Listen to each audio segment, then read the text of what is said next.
మందుబాబులు వాళ్ళకి నచ్చినట్టు తాగుతూ ఉంటారు, నచ్చినట్టు వెళ్తూ ఉంటారు. అయితే దీనికి సంబంధించి చూసుకుంటే కొంతవరకు దిగువ తరగతి వరకు చూసుకుంటే వాళ్ళు బార్లకు వెళ్ళడం, లేకపోతే బయట ఎక్కడైనా ఒక అకేషన్ చూసుకొని పార్టీ చేసుకోవడం ఇలాంటివి జరుగుతూ ఉంటాయి. అయితే ఇక్కడ మనకి ఇంకొక ముఖ్యమైన పాయింట్ మనం ఆడుకోబోతున్నాం. అది హోమ్ బార్. అంటే ఇంట్లోనే కొన్ని మద్యం బాటిల్ పెట్టుకొని వాటితో ఎలా దానికి సంబంధించిన రూల్స్ ఏమి ఉంటాయి అంటే ఇంట్లో హోమ్ బార్ పెట్టుకోవచ్చా, ఒక కంటైనర్లు అంటే మొత్తం ఆ బాటిల్స్ అన్నీ ఇంట్లోనే పెట్టుకొని వాళ్ళందరూ కూడా మెయింటైన్ చేయొచ్చా, దానికి సంబంధించి ఏ విధమైన వ్యవస్థ ఉంటుంది, ఏ విధమైన ప్రోటోకాల్ పాటించాల్సి ఉంటుందనే విషయం మీద మనతో ఒకసారి మాట్లాడడానికి కమిషనర్ గారు ఉన్నారు ఇక్కడ, అసిస్టెంట్ కమిషనర్ గారు మహేష్ గారు. సార్ చెప్పండి, ఇప్పుడు జనరల్గా అయితే ఒక వ్యక్తి ఎంత మందు కన్సెప్ట్ చేయాలో అది వాళ్ళ ఇష్టం అండి. అంటే వాళ్ళు కొనుక్కొని ఎంతైనా కన్సెప్ట్ చేసుకుంటుంటారు. అయితే ఒక ఇంట్లో స్టోర్ చేసుకోవడం కానీ, వాళ్ళ గెస్ట్ హౌస్లో స్టోర్ చేసుకోవడం కానీ, అంటే అప్పర్ సెక్షన్స్ వాళ్ళు చాలామంది ఇది చేస్తూ ఉంటారు. సో దానికి ఒక ఇంట్లో మద్యం బాటిల్లో పెట్టుకోవాలంటే ఎన్ని పెట్టుకోవాలి, హోమ్ బార్కి సంబంధించిన నియమాలు ఏముంటాయి? అంటే ఇన్ రీసెంట్ పాస్ట్ ఈ మెట్రో సిటీస్లో ఏంటంటే కొద్దిగా పోస్ట్ కల్చర్ ఉండటం వల్ల కొంతమంది ఏం చేస్తున్నారంటే వాళ్ళ ఇళ్లలోనూ ఇట్లా హోమ్ బార్ అని ఒక కాన్సెప్ట్ లాగా చేస్తున్నారని చెప్పి తెలిసింది. కానీ యాక్చువల్గా మన ఆంధ్రప్రదేశ్ ఎక్సైజ్ చట్టం ప్రకారంగా హోమ్ బార్ అంటే ఇంట్లో బార్ పెట్టుకునే అనే కాన్సెప్ట్ ఎక్కడ కూడాను లేదు. మన చట్టం ప్రకారంగా ఏంటంటే ఒక వ్యక్తి 3 బాటిల్స్ అంటే ఏ సైజ్ అయినా కానీ, అవి 180 ml కానీ, 375 ml కానీ, లేదా 750 ml కానీ, 3 సుంకం చెల్లించిన మద్యం అంటే గవర్నమెంట్కి డ్యూటీ కట్టినటువంటి మద్యం సీసాలు 3 కలిగి ఉండొచ్చు at any point of time. ఇప్పుడు మీరు అడిగినట్లుగా ఒక వ్యక్తి ఇంట్లో హోమ్ బార్ పెట్టుకున్నాడు అంటేను దాంట్లో కొన్ని విషయాలు ఉంటాయి. అంటే ఆ ఇంట్లో ఎంతమంది ఉంటున్నారు అనేది కూడా అక్కడ కాన్సెప్ట్ ఉంటుంది. 10 మంది ఉన్నారనుకోండి, he can possess 30 bottles at a time అనమాట. అదే 4 ఉన్నారనుకోండి, 12 బాటిల్స్ ఎట్ ఏ టైం. అవి కూడాను గవర్నమెంట్కి ట్యాక్స్ కట్టినవి. అంటే మన గవర్నమెంట్ అమ్మిన బాటిల్స్ మాత్రమే వాళ్ళు కలిగి ఉండాలి. నాన్ డ్యూటీ పెయిడ్ డ్యూటీ కట్టనివి అటువంటివి ఒక్క బాటిల్ కూడాను కలిగి ఉండకూడదు ఎవరు. ఈ 3 బాటిల్స్ అనేది గవర్నమెంట్కి పన్ను చెల్లించిన మద్యం మాత్రమే. పన్ను చెల్లించిన మద్యం ఒక్క బాటిల్ కూడాను ఏ వ్యక్తి ఎప్పుడు కలిగి ఉండకూడదు. సో ఇది చాలా క్లియర్గా పెట్టుకోవాలి. కాబట్టి ఇంట్లో ఒక వ్యక్తి 3 బాటిల్స్ అంటే ఒక 10 మంది ఉంటే 30 bottles at any point of time with bills కలిగి ఉండాలన్నమాట. అంతేగాని ఒక బార్ లాగా పెట్టుకొని బయట వాళ్ళని అలో చేసి వాళ్ళకి అమ్మటం కానీ అటువంటివి చేస్తూ చట్టపరంగా నేరం అవుతుంది. హోమ్లో ఒక 4 ఉన్నారనుకోండి, అంటే పిల్లలతో కలిపి, సో వాళ్ళు 4 ఇంటూ అలా చేసుకోవచ్చు. They are having the valid bills 12 bottles they can possess. ఎందుకంటే ఒక వ్యక్తికి 3 బాటిల్స్ అని చెప్పి చట్టం చెబుతూ ఉంది.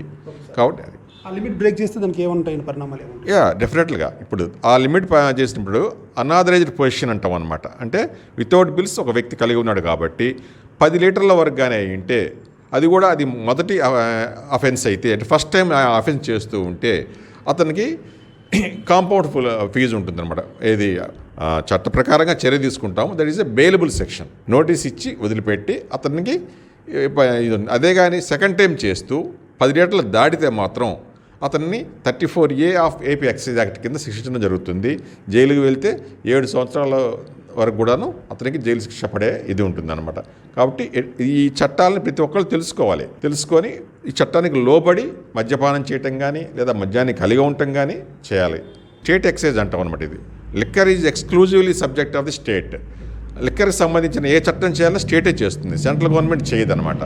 ఓన్లీ ఫారిన్ లిక్కర్ ఎవరైతే మనకి ఇమిగ్రెంట్స్ ఉంటారో బయట స్టేట్స్ నుంచి వస్తారో వాళ్ళకి కస్టమ్స్ అని ఉంటుంది. ఆ కస్టమ్స్ డ్యూటీ కట్టి వాళ్ళు తెచ్చుకుంటారు. మనకు లోకల్గా కట్టేదాన్ని ఎక్సైజ్ డ్యూటీ అంటాము, బయట నుంచి వచ్చేదాన్ని ఎక్సైజ్ డ్యూటీ అంటాము.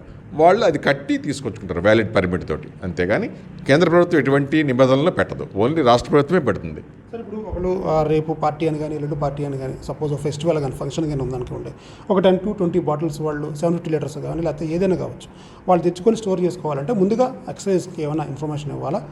తప్పకుండా. ఇది మంచి వ్యాలిడ్ పాయింట్. అంటే ఇది తెలియదు చాలామంది కూడా. రీసెంట్గా కొంత సెలబ్రిటీస్ కూడా వితౌట్ పర్మిషన్ చెప్తాను హైదరాబాద్ కానీ అక్కడ కేసెస్ బుక్ అయ్యాయి. ఎవరన్నా కూడాను ఒక చిన్న పార్టీ చేసుకోవాలి అనుకున్నప్పుడు ప్రభుత్వం ఎక్సైజ్ డిపార్ట్మెంట్ దగ్గర నుంచి ఈవెంట్ పర్మిట్ అని ఉంటుంది. వాళ్ళు చేయబోయే ఈవెంట్ గురించి చెప్పి ఒక 6,000 రూపీస్ ఫీ ఉంటుంది. ఆ ఫీ కట్టేసేసి ఒక పర్మిట్ లాగా ఆ రోజుకి అనమాట తీసుకోవచ్చు. దాంట్లో వాళ్ళు ఎన్ని బాటిల్స్ కావాలి, ఏ పీరియడ్లో కావాలి, ఎక్కడ కన్జ్యూమ్ చేస్తున్నారు ఆ డీటెయిల్స్ అన్నీ ఇస్తే వాళ్ళకి ఒక పర్మిట్ ఇస్తాం అనమాట. మేము టెంపరీగా ఆ డేకి అనమాట, ఆ ఒక్క రోజుకి లేదా ఆ 2 రోజులకి ఇస్తాం. సో అటువంటి పొంది వాళ్ళు ఆ ఫంక్షన్ చేసుకోవాలి. అది చేసుకోకపోతే మళ్ళీ ఇల్లీగల్ పొజిషన్ అవుతుంది. అక్కడ ఏమైనా ఇష్యూస్ అయినా కూడా వాళ్ళ మీద కేసెస్ బుక్ చేయడం అవుతుంది. వాళ్ళకి మా ఇంట్లో అంటే ఒక ప్యాషన్గా ఏర్పడి వాళ్ళకి సో మేము ఇట్లా పెట్టుకుంటున్నాము, ఇక్కడ మనీ బార్ మేము పెట్టుకోవాల్సిన అవసరం ఉంది, సో మిమ్మల్ని కన్సల్ట్ చేస్తే దానికి ఏమైనా సపరేట్ ఏమైనా అనుమతులు ఏమైనా ఉంటాయండి? లేదు, యాక్చువల్గా అసలు ఈ మినీ బార్ అనే కాన్సెప్టే లేదు. ఎందుకంటే మన బార్ పాలసీలో ఓన్లీ 2B లైసెన్సెస్ మాత్రమే గ్రాంట్ చేస్తాం. అది కూడా ఫర్ సెల్లింగ్ ది లిక్కర్ అనమాట. అంతేగాని ఇంట్లో నేను పెట్టుకుంటాను బారు మా తాగడానికి అనేది అటువంటి కాన్సెప్ట్ అనేది లేదు. ఒక వ్యక్తి యాజ్ పర్ ఇది ఎన్ని ఉంచుకోవచ్చు అన్ని ఉంచుకోవచ్చు, ఆయన ఇంట్లో తాగుకోవచ్చు. That is his right, fundamental right. ఒక వ్యక్తి ఆయన ఇంట్లో తాగడం అనేది ఫండమెంటల్ రైట్. ఎందుకంటే that is a private place. Public ప్లేస్లో కన్జంప్షన్ ఉండకూడదు అనేది మన చట్టం చెప్తుంది. ఎక్కడైనా పబ్లిక్ ప్లేస్, మన కంటికి కనపడే ప్లేస్ కానీ అటువంటి ప్లేస్లో మాత్రం మేము యాక్షన్ తీసుకుంటాం. ప్రైవేట్ ప్లేస్లో వాళ్ళు ఈ లిమిట్ లోబడి కన్జ్యూమ్ చేసుకోవచ్చు. వాళ్ళ అటువంటి వాటి మీద ఎటువంటి చర్యలు తీసుకోము మేము. మినీ బార్ ఇవ్వడం అనేది ఎక్కడ కూడా లేదు. సార్, ఇప్పుడు బిజినెస్ బార్స్కి ఎలాంటి అనుమతులు ఉంటాయండి మీకు మీ ఆన్సర్ ప్రకారం? యా, దానికి పాలసీ ఉంటుంది, బార్ పాలసీ అని చెప్పేసి. ఇప్పుడు లాస్ట్ మనకి 2019 నుంచి 24 ఇప్పుడు ఈ 25 వరకు పెట్టారన్నమాట పాలసీ, కొత్త పాలసీ. సో దాంట్లో ఒక బారు ఫిక్స్డ్ లైసెన్స్ ఫీ పెడతారు. ఎంత కట్టాలి గవర్నమెంట్ వారికి, ఇన్ని బార్లు మా పాపులేషన్ బట్టి నోటిఫై చేస్తారు. మన సిటీ ఉంది, ఈ సిటీకి ఇన్ని బార్లు, ఒక మున్సిపాలిటీకి ఉంది, ఆ మున్సిపాలిటీకి ఇన్ని బార్లు, వాటి లైసెన్స్ ఫీజు అవన్నీ కూడా నోటిఫై చేసి ఏదైనా లాటరీ అన్నా పెడతారు లేదా ఆప్షన్స్ అన్నా పెడతారు. So that depends upon the policy brought by the government అనమాట. సో బార్ పాలసీ అనేది గవర్నమెంట్ ఎప్పటికప్పుడు ప్రకటిస్తూ ఉంటుంది. వాళ్ళకి ఏమైనా సర్వ్ చేయాలనుకుంటే ఫస్ట్ ఏమైనా మీకు ఏమైనా చెప్పాలంటే అంటే వాళ్ళ ఇంట్లో ఫంక్షన్కి ఏ ఫంక్షన్ అయినా కూడాను, వాళ్ళ ఇంట్లో ఫంక్షన్ అయినా ఏ ఫంక్షన్ అయినా కూడాను అది పరిమితి దాటినప్పుడు, పాసిబుల్ క్వాంటిటీ దాటినప్పుడు కంపల్సరీగా ఈవెంట్ పర్మిట్ తీసుకోవాలి.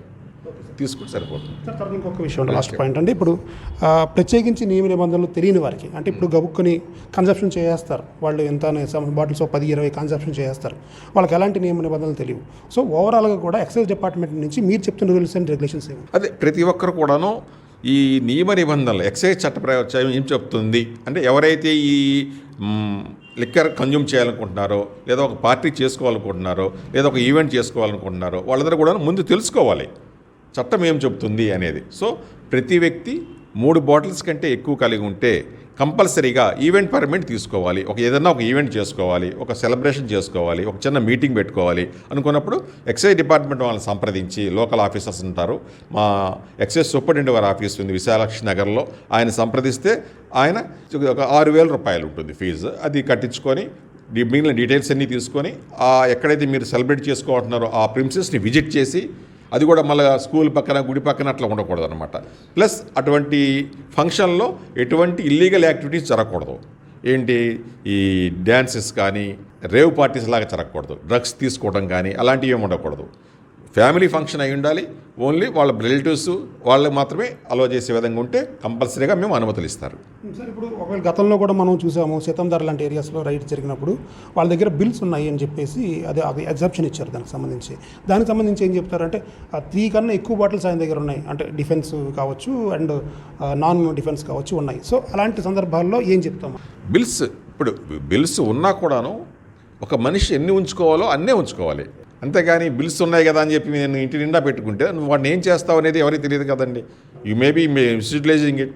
ప్రతిసారి నిన్ను వచ్చి నీ ఇంట్లో తొంగి చూడలేం కదా మేము ఏం జరుగుతుందని. కాబట్టే గవర్నమెంట్ విధించిన విధి విధానాలు ఏంటంటే 3 బాటిల్స్ ఒక వ్యక్తి కలిగి ఉండాలి, దానికి ప్రాపర్ బిల్స్ ఉండాలి. అంతకుమించి ఎక్కువ ఉన్నప్పుడు కంపల్సరీగా అది శిక్షార్హులు అవుతారు వాళ్ళు.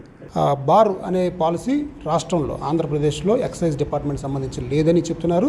అయితే ఎవరైనా ఫంక్షన్స్ చేసుకుంటే ఇండివిజువల్గా మద్యం మాంసం వరకు వాళ్ళకి పరిమితులు ఉంటాయని చెప్తున్నారు. దానికి కూడా ముందుగానే ఎక్సైజ్ లోకల్గా ఉండే సూపరింటెండెంట్ కానీ లేకపోతే ఇక్కడ ఉన్న ఎక్సైజ్ ఇన్స్పెక్టర్స్ కానీ వాళ్ళు సంప్రదించిన తర్వాత వాళ్ళు ప్రొఫార్మా మొత్తం ఇచ్చిన తర్వాత మాత్రమే అనుమతిస్తామని చెప్తున్నారు. ఈ నిబంధనల్ని తెలుసుకుని మాత్రమే లిక్కర్ని కన్సెప్ట్ చేయాలని చెప్తున్నారు.